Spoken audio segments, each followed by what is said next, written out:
bribed government officials, clear violations of federal and state law, pay to play millions of taxpayer dollars that were wasted, paid tens of millions of dollars, $1 billion, dummied up its books and records, falsifying its books and records, responsible for the collapse of the entire system. In the thrall of some kind of swindle, is that right?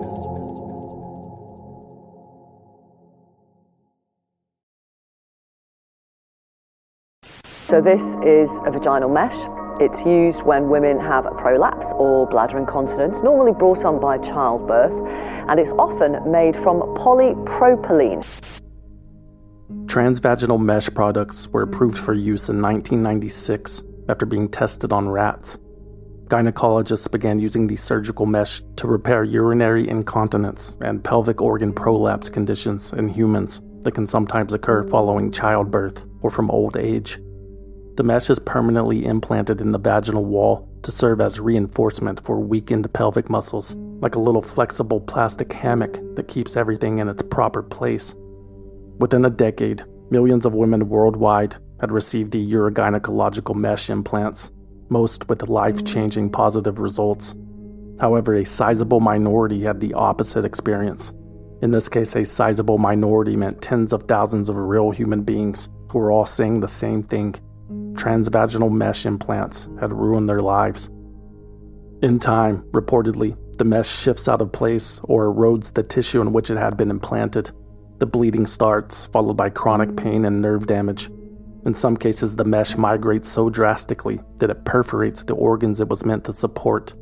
These protrusions can lead to severe infections, which can and have resulted in death. Removing the mesh is possible, but not easy. The device is designed to fuse with the pelvic tissue over time to become part of the body.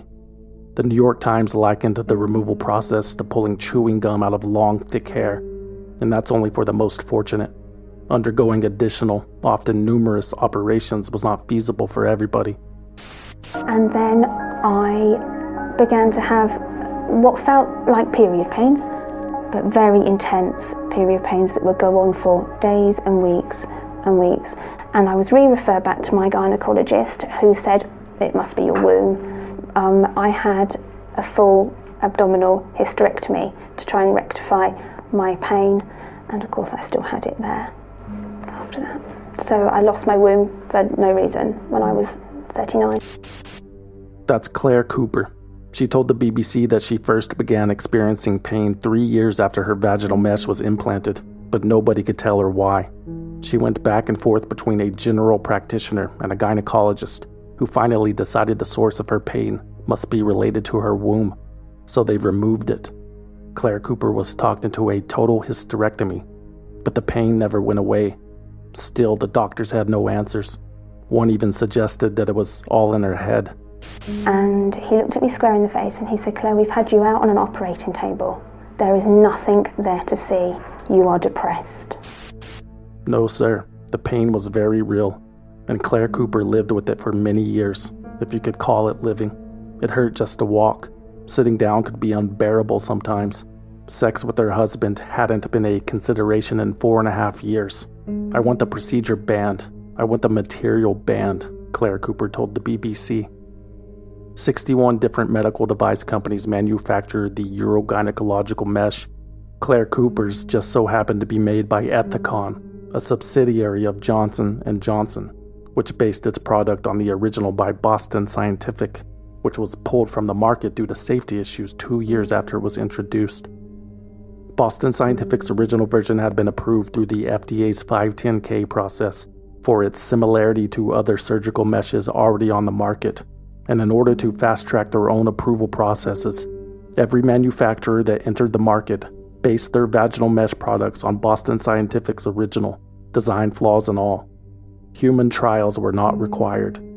Claire Cooper and thousands of other victims around the world were the human trials.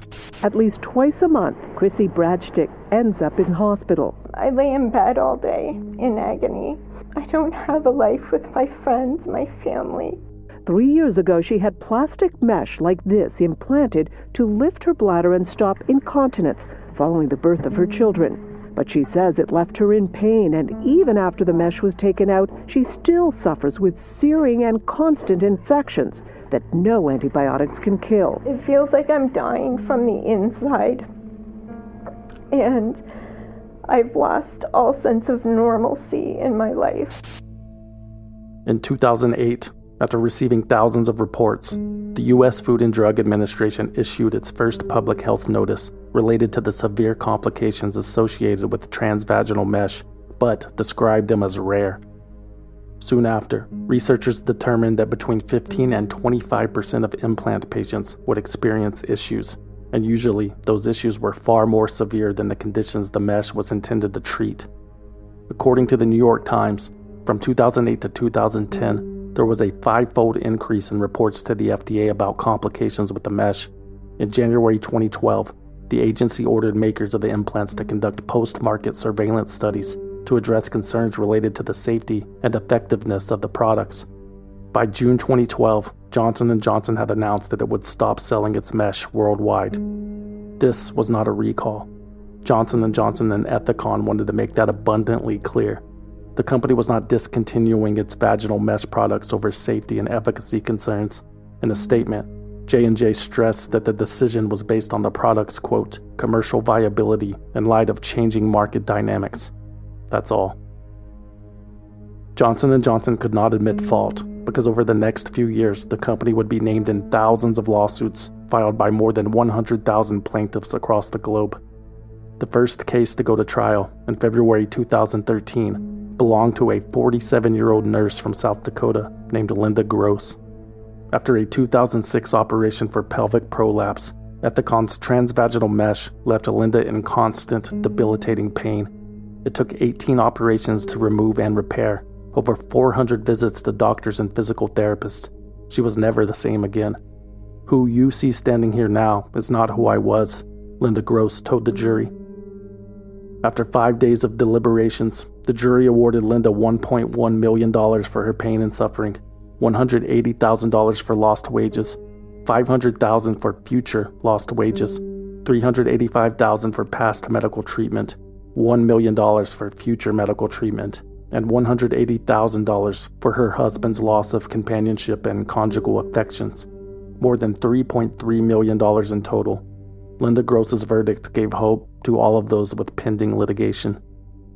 Johnson & Johnson, who claimed the dangers of the operation were inherent, must have been filled with dread. It was going to cost billions of dollars to settle all the cases.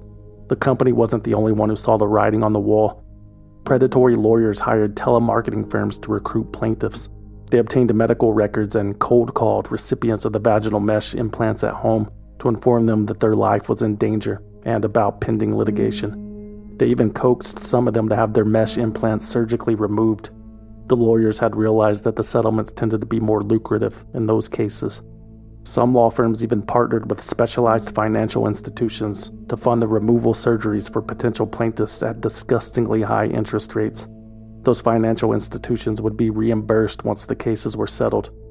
After accounting for the accrued interest on the surgical loans and the lawyers' fees, there was usually very little left for the plaintiffs. Many had undergone brutal surgeries in makeshift strip mall medical offices. God bless the USA. Oh, and if you get a chance, save the Queen, too.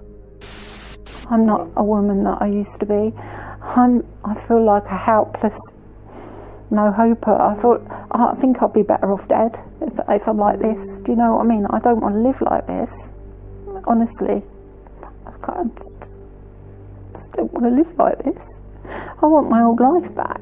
Leslie used to be the girl you'd find dancing on tables, loving life and living it to the full. Now, after a 20-minute operation to help cure her mild incontinence, she's in chronic pain, she can't walk, she's lost her job and her marriage, and is suicidal. Leslie Elder, a 50-year-old mother of two from Dorset, had the mesh implanted in 2010. Ever since, she has been unable to walk without a cane. She can't work anymore. She says her husband left her because she couldn't have sex. All she has left is depression, PTSD, and constant crippling pain. And guess what? It was all for nothing. Leslie Elder had been misdiagnosed. The mesh was unnecessary for her condition. So she sued the National Health Service, claiming she needed £2.5 million. While seated in a wheelchair, Miss Elder told the court that the pelvic mesh procedure had destroyed her life. She was practically confined to her house. She couldn't even travel for her daughter's hen party on the beautiful island of Ibiza. Leslie Elder just wanted her old life back. The court ruled that Leslie's £2.5 million claim was, quote, grossly exaggerated, and awarded her £120,000 instead. Perhaps the court was correct in having its suspicions. Months later, photographs posted on Facebook tagged Leslie Elder in Ibiza. She's standing unaided, wearing a straw hat and a sash that reads Mother. When confronted, Leslie told the court that it was a simple holiday. Miss Elder denied that she had traveled for her daughter Tanya's hen party, which she had previously complained about missing. Then why, a judge asked, does the shirt you are wearing in the photograph say Tanya's hen party? Checkmate. Leslie Elder had no explanation. She had also been recorded by a private investigator shopping and walking her dog. The court found that Leslie Elder had effectively attempted to defraud the NHS out of more than £2.5 million. She was charged with contempt and sentenced to 5 months in jail. Leslie Elder was not present for her sentencing, though. She had been taken to the hospital earlier in the hearing after she was seen swallowing a handful of tranquilizer pills. Well, new this morning, a major health alert for millions of women. U.S. health regulators are halting the sale and distribution of surgical mesh used to repair pelvic conditions. The move comes after years of reported complications from the implants. Tens of thousands of lawsuits have been filed by women who have reported injuries from the devices. On April 16, 2019, the United States Food and Drug Administration ordered manufacturers to stop selling and distributing transvaginal mesh for pelvic organ prolapse conditions. The product had already been banned in Australia and New Zealand a year earlier. Australia had also brought a major class action lawsuit against Johnson & Johnson involving 700 patients. In the UK, patients sued the manufacturers as well as the NHS. In America, 41 states and DC sued the company, alleging that it had misrepresented the risks of its mesh implants. Today, the court was scathing in its findings with respect to Ethicon and Johnson & Johnson, and has found that their conduct was misleading, that the product should not have been sold, and that consumers have suffered harm as a result.